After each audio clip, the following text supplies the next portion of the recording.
Hello friends, welcome to kitchen life style. வாங்க இன்றைக்கி வீட்டில் இருக்கிற மசாலா பொருளை வச்சு ரொம்ப சூப்பராக ஹோட்டல் ஸ்டைலில் சன்னா கிரேவி செய்கிறது எப்படின்னு பார்க்கலாம் வாங்க. நான் இன்றைக்கி ஒரு 100 கிராம் அளவுக்கு கொண்டக்கடலையை ஒரு 8 மணி நேரம் ஊற வச்சுருக்கேன். இதை ஒரு குக்கரில் 6 விசில் அளவுக்கு கொஞ்சமாக தண்ணி உப்பு சேர்த்து வேக வச்சு எடுத்திருக்கேன். இப்போது ஒரு கைப்பிடி அளவுக்கு இருக்கிற கொண்டக்கடலையை மிக்ஸி ஜாரில் சேர்த்துக்கிட்டேன். ஒரு 2 ஸ்பூன் அளவுக்கு தேங்காய், ஒரு 1/4 டீஸ்பூன் அளவுக்கு பெருஞ்சீரகம், இது எல்லாத்தையும் சேர்த்து நல்லா கிரைண்ட் பண்ணி எடுத்துகிட்டு வந்துடலாம். 2 மீடியம் சைஸ் தக்காளியை கிரைண்ட் பண்ணி எடுத்துகிட்டு வந்துடலாம். நான் இஞ்சி பூண்டு பேஸ்ட்டு சேர்க்குறேன் அப்படிங்கிறதுனால இஞ்சி பூண்டு பேஸ்ட் இப்போ அரைக்கலை.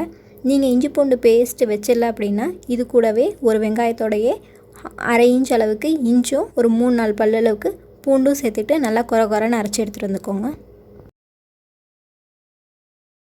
இப்போது ஒரு கடாய் எடுத்துக்கலாம். அதில் ஒரு 3 டேபிள் ஸ்பூன் அளவுக்கு எண்ணெய் சேர்த்துக்கோங்க. எண்ணெய் கூட தான் இருக்கும், அப்போ தான் நல்லாயிருக்கும். நம்ம பச்சையாக வேறு வெங்காயம் வதக்குறோம் இல்லையா, அதனால எண்ணெய் கொஞ்சம் கூட தான் இருக்கும். உங்களுக்கு இந்த மாதிரி செய்ய விருப்பம் இல்லை அப்படின்னா நீங்கள் கொஞ்சமாக ஆயில் ஊற்றிட்டு வெங்காயம், தக்காளி, இஞ்சி பூண்டு இது எல்லாத்தையுமே நல்லா வதக்கிட்டு அதுக்கப்புறமா கூட மிக்சியில் அடித்து சேர்த்துக்கலாம்.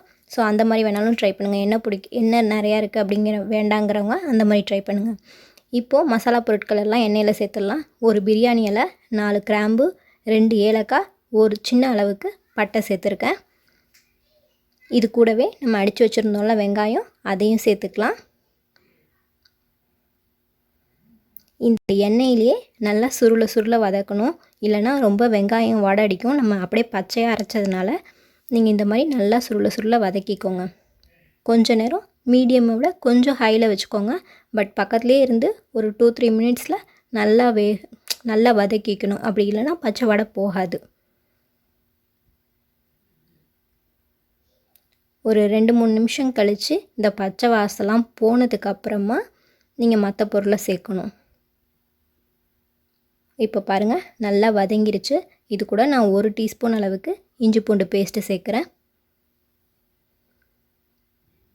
இஞ்சி பூண்டு பேஸ்ட்டும் நல்லா வதங்கணும்.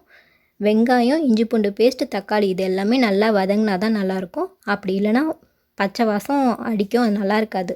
ஸோ நல்லா வதக்கிக்கோங்க.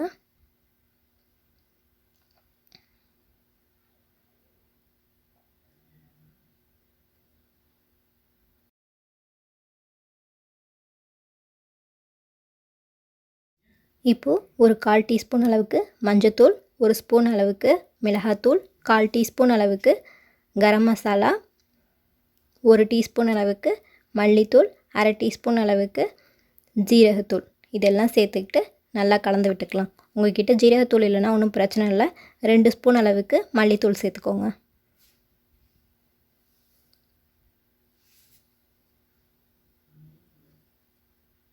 இப்போது நம்ம அடித்து வச்சுருந்தோம்ல தக்காளி, அதை சேர்த்துக்கலாம்.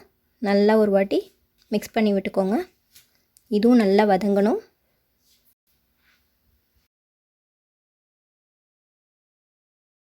பாருங்கள், நல்லா வதங்கிட்டு எண்ணெய் பிரிஞ்சு வர அளவுக்கு ஆகுது. நம்ம கொண்டக்கடலையிலே கொஞ்சமாக உப்பு சேர்த்து தான் வேக வச்சுருக்கோம். அந்த தண்ணியை தான் இதில் கலக்க போகிறோம். அதனால் உப்பு கொஞ்சம் பார்த்து கவனமாக சேர்த்துக்கோங்க. நான் கொஞ்சம் கம்மியாக தான் சேர்க்குறேன். அதுக்கப்புறம் நமக்கு தேவைன்னா எக்ஸ்ட்ரா சேர்த்துக்கலாம். நான் கொண்டக்கடலை அதோட தண்ணி 2மே தான் சேர்க்க போகிறேன். அந்த கொண்டக்கடலை வேக வச்சோம் பாருங்கள், அந்த தண்ணியை கீழே ஊற்றிடாதீங்க. சத்து எல்லாமே அதில் தான் இருக்கும். ஸோ அதை சேர்த்துக்கிற மாதிரி பார்த்துக்கோங்க. இப்போ பாருங்கள், கொண்டக்கடலையும் அதோட தண்ணியையும் சேர்த்தாச்சு. இப்போ தேவைன்னா நமக்கு தகுந்த மாதிரி, நம்ம எப்படி கிரேவி வைக்கிறோமோ அதுக்கு தகுந்த மாதிரி தண்ணி எவ்வளோ வேணுமோ அவ்வளோ சேர்த்துக்கலாம். நான் இன்றைக்கி கொஞ்சமாக தண்ணி சேர்த்துக்கிறேன்.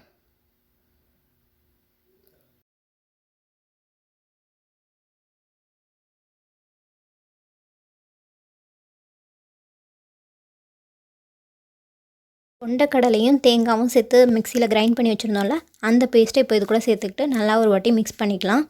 இது கிரேவிக்கு நல்லா திக் கன்சிஸ்டன்சி கொடுக்கும், அதுக்கு தான், வேறு ஒன்றும் இல்லை. இப்போ பாருங்கள், நல்லா கொதிக்குது. நல்லா ஒரு கொதி வந்ததுக்கப்புறமா ஒரு 10 நிமிஷத்துக்கு மீடியம் ஃப்ளேமில் வச்சு மூடி போட்டுடலாம். வேகட்டும். ஒரு 10 நிமிஷத்துக்கு அப்புறமா ஓப்பன் பண்ணிங்கன்னா அங்கே பாருங்கள், எண்ணெய் பிரிஞ்சு எவ்வளோ சூப்பராக வந்திருக்குன்னு. இப்போது கஸ்தூரி மேத்தி இருந்தால் கஸ்தூரி மேத்தி சேர்த்துக்கோங்க. கஸ்தூரி மேத்தி இல்லை அப்படின்னா நம்மளோட இருக்கவே இருக்குது மல்லி சேர்த்துக்கலாம். இந்த ரெசிபி உங்களுக்கு பிடிச்சிருக்கும்னு நினைக்கிறேன். பிடிச்சிருந்தா மறக்காமல் லைக் பண்ணுங்கள், ஷேர் பண்ணுங்கள், கமெண்ட் பண்ணுங்கள், சப்ஸ்கிரைப் பண்ணிக்கோங்க. தேங்க்ஸ் ஃபார் வாட்சிங்.